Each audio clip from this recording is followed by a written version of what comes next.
Welcome to the Still Nil Nil podcast. I'm your host Liam Hoskins, and I'm here with former Mohawk Valley Hawk, TikTok star, and current Nando superstar Samuel Christopher James. How are you, Sam? I'm very good, thank you. How are you? I'm doing all right, actually, doing all right. On today's show, we're talking about how to fix Manchester United. How do you do it? Why has it come to this? Is it doable? Find out on this week's Still Nil Nil podcast. So personally, the first issue I have for Manchester United and the first problem, I think, is the lack of structure and the mismatch hierarchy. I think this has basically been in place since 2013, since Bergen left.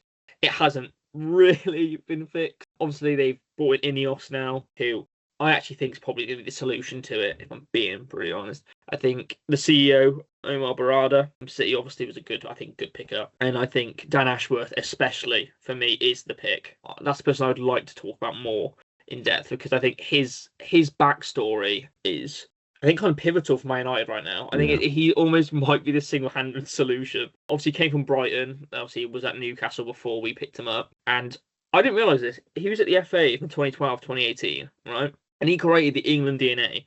It's basically how all these players have been developed. Look at the presentation they released, and they had a lot of stuff under it. So they had playing philosophy, performance support philosophy, coaching and learning philosophy, and they had talent ID philosophy. This was all about building the perfect England player, they said. So it was about who we are, how we play, the future England player, how we support them, and how we coach them. Now, bear in mind, I think Man United need this more than ever. As I will allude to later, I think Man United's youth academy is kind of lacking recently. I think only Mainoo and Garnacho have come out, and that's really kind of damning on a club that's kind of built on this prestige academy. Youths and we're literally known for our youth academy and stuff like that. So it's kind of, it's sad to see so many youth players being sold, and then you get like the diamond in the rough, I guess, if you call it, of like the Kobbie Mainoo, the Garnachos and stuff, where they're being given chances but almost overworked. Like you saw it at the end of the season last year and the start of the season this year, like Mainoo's had to pull out with injuries and stuff because we kind of had to rely on it, but then we sell half of it. It doesn't quite add up to me. So what Ashworth did at England DNA was he had a who we are. Now, for me, this part is kind of very clear to Manchester United now. So basically, the principles of it are recognising the past, so recognising that as being very crucial to the present, using that DNA to inform about the present, with a clear focus on the future. And our focus is on the England DNA was to create new history. Man United have never been more in need of that. Like, we have constantly been looking over our shoulder to our glory years, and I think it's kind of time to look at something else. I also think Dan Ashworth's transfer activity is really fascinating. I looked at his Brighton era. Now, he came in, they just finished 15th when he came in. The first year they finished 17th, so a bit of a decline. 15th the next season, 16th, and then they finished 9th in his last year. Personally, I don't think the fruits of his labour finally came about till he actually left. Which is almost kind of good for Man United as well, because it shows there's going to be a continuation of his plans after. But I didn't realise this. He actually sacked Chris Hughton in his first major role. Like, he sacked him and brought in a young progressive coach in Graham Potter. I don't know if that rings any bells to anyone else. It's literally what he's done at Man United. He's sacked Ten Hag and he's brought in a young progressive coach in Ruben Amorim. I also looked at his transfer history, and I'll be honest, I think he's really good at it. Obviously, at Brighton, they're renowned for their low buy, high sales. I was even looking at it like today. Like, he bought in McAllister from Argentina for 6.7 million, sold for 35 million supposedly.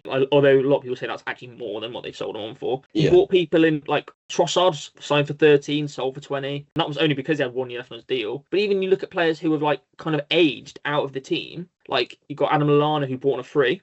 He was quite pivotal for them. Yeah, he spent 4 years at Brighton. And that's because he fit the profile. Like, he absolutely fit it. Well worth free transfer from a relegated Watford, and has become very key. He's even kept Evan Ferguson out the team. I'd really say, like, he's still a top striker in the Premier League. Like, look at his goals this season. Like, he's been so pivotal for when Evan Ferguson's been injured.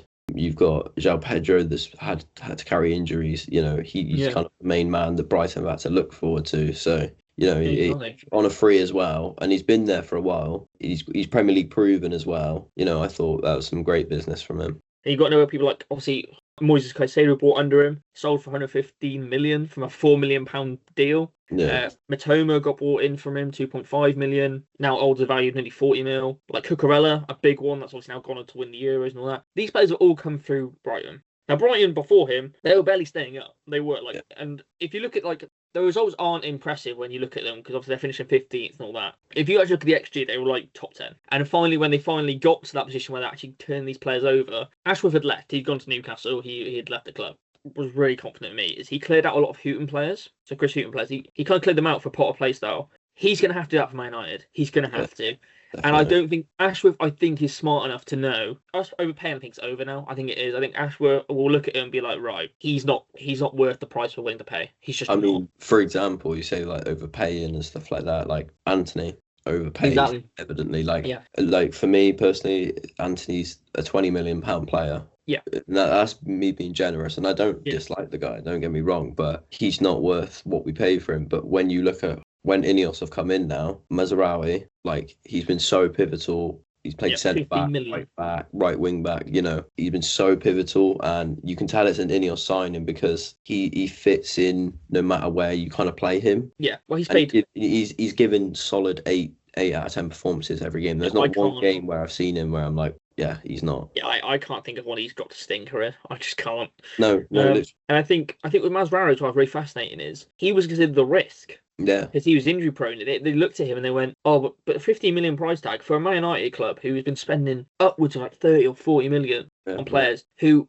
aren't really here for the long term. Mazraoui is like a perfect. If Man United want to sell him, you get that money back. You do. Like, and that's for me is what I really like about Ineos. Also, you've seen them bring a lot of youngsters through as well. Like you're going to got Obi Martin, who apparently is going to become pro this Friday. He's going to get signed that new deal. And then you've got like they obviously brought in Sekou Kone, who really impressed at the Under-17 World Cup. These signings, we barely brought any young players in under like the old regime.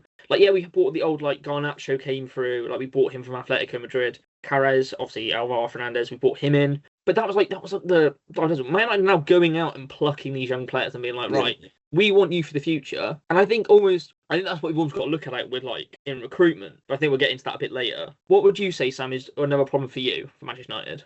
So kind of like dipping back into like the academy sort of area is that when we've sold these players, as we've seen this season, last season, we've actually kind of needed them in a way. So the year James Garner got sold, so I think Ten Hag's first season, we were crying out for a centre defensive mid. And admittedly, James Garner might have not have been that profile that Man United were looking for. But I thought, for me personally, he was hardworking. He's he's come through the academy. He's excelled at Nottingham Forest as well.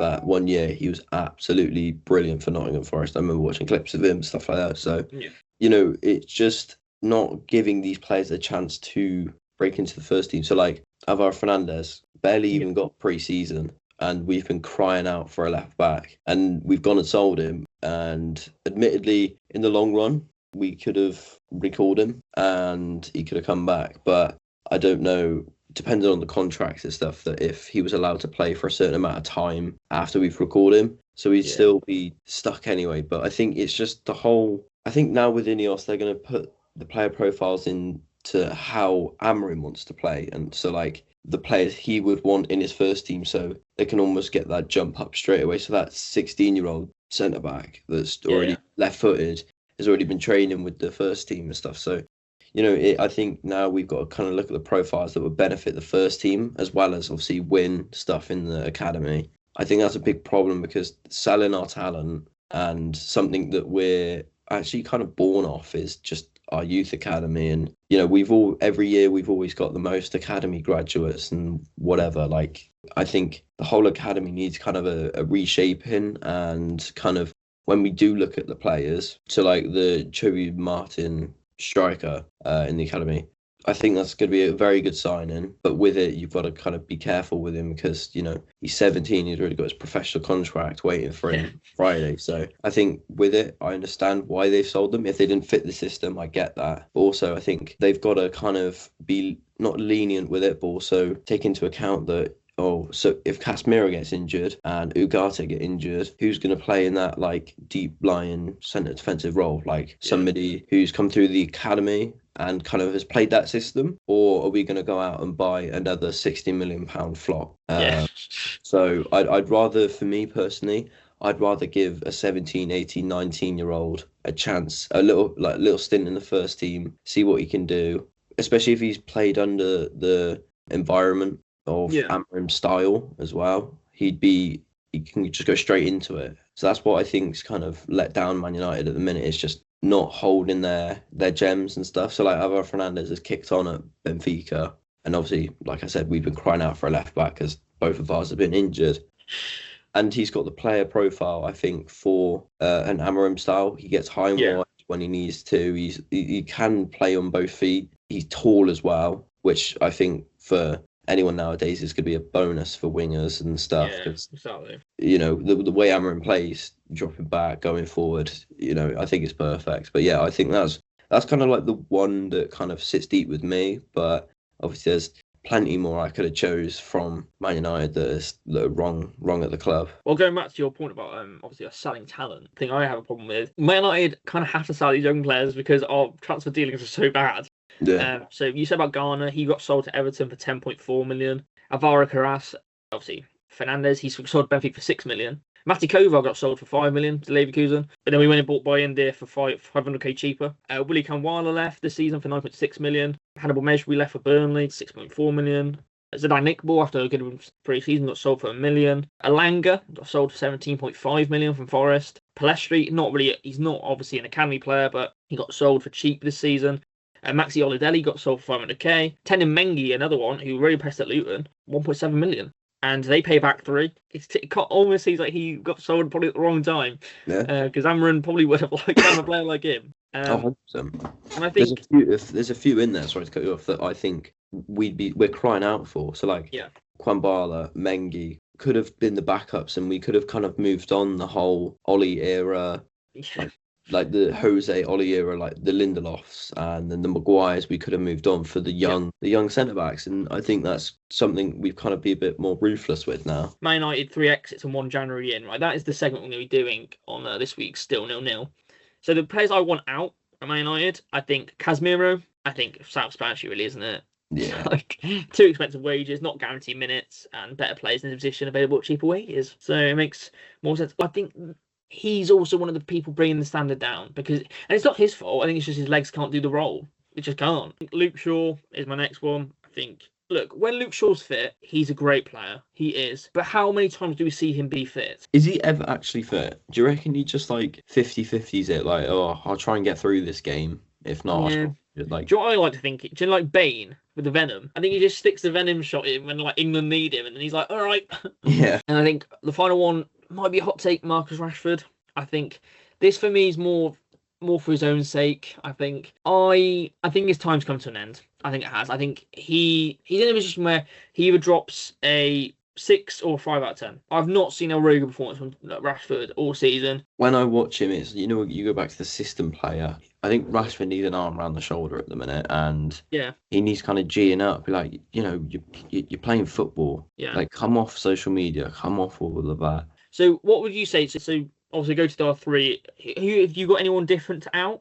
I was pondering over the idea. So many possibilities for players to go. So, like you said, Rashford, but I feel like Amorim might get the best out of him again.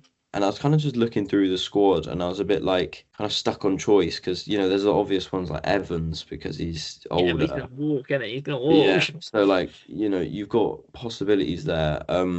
And I was kind of just looking through it, and as much as I like Diogo Dalot, I can't see him fitting in the system anymore. I really cannot. He was bad against Ipswich. He was really bad. He's playing out of position. I get that. Yeah. But where I see him fit in, I can't. Mazraoui fits in at right mid or right centre back. I can see him playing that right centre back so they can rotate him and Euro, because he is like levels better than him. Yeah, he is. Right, well, now we've gone past the exits. So we'll start off, you go first. You say a position, and we'll see if we've got the same, if we're improving the same position here. Because I've probably got left back, left mid, you know, whatever you want to call it. So I've got a left wing back shout. Okay. I think it might be the same one as you. Okay. So I've gone for Alvaro Carras Fernandez from Benfica, right? Oh, I have not gone for. Really? Yeah. Because apparently you've got a £17 million buyback on him. Hmm. He's age 21, obviously at Benfica currently. My only concern with him is he's not great in Europe. He's not like really like, because I looked at his FB ref on it, which is like a website you can look at all their stats combined, and he's not impressed in Europe. But like at his age, 21, 22, he'll be 22, I think, when he signs. I think it's maybe December. He's got his birthday coming up, but he's physically tall and very durable. He's actually injury free. So I have him 17 million, I think, cheap. Also, I think it's kind of realistic. Gone with left wing back. I've gone for Nicholas Zalewski from Roma. Oh, yeah. So I was kind of just looking, I was like, who's a player that versatile, young, contract expiring, and it just feels like an Ineos signing. No risk, you can go from him in January because he won't cost too much because his contract's ending, or you go for free in the summer. Is he left-footed? He's right-footed. This is where it kind of helps. So, like, with him, he is both-footed. Like, he is both-footed. Like, he's very good on his left. He mainly plays on the left side as well. All right. And you know how his system he likes is like left being left and then right being left, so he can like. I think you can really get a good player out of this. He needs that step up. Roma's gone through managers like it's nobody's business. And another good thing, plays and played in a three at the back system, so he knows how to play in the midfield for a three at the back. He's in the top 3% for progressive carries, which is breath of fresh air, 15 to take on. Oh, really? So, he's direct when he plays. Like I said, can play left or right, which, if we want to try Anthony out on the left, him out on the right, I would not be opposed to that. Like, I'm here for anything with Amorim's system at the minute. So, obviously, his contract ends in June 2025. And that's the person I've gone with. Thank you for joining me, Sam, on the Still 0-0 podcast. Well, I'll put your links down below. If you guys liked today's podcast, like, subscribe, and share with your friends. Thank you. Thank you. Goodbye.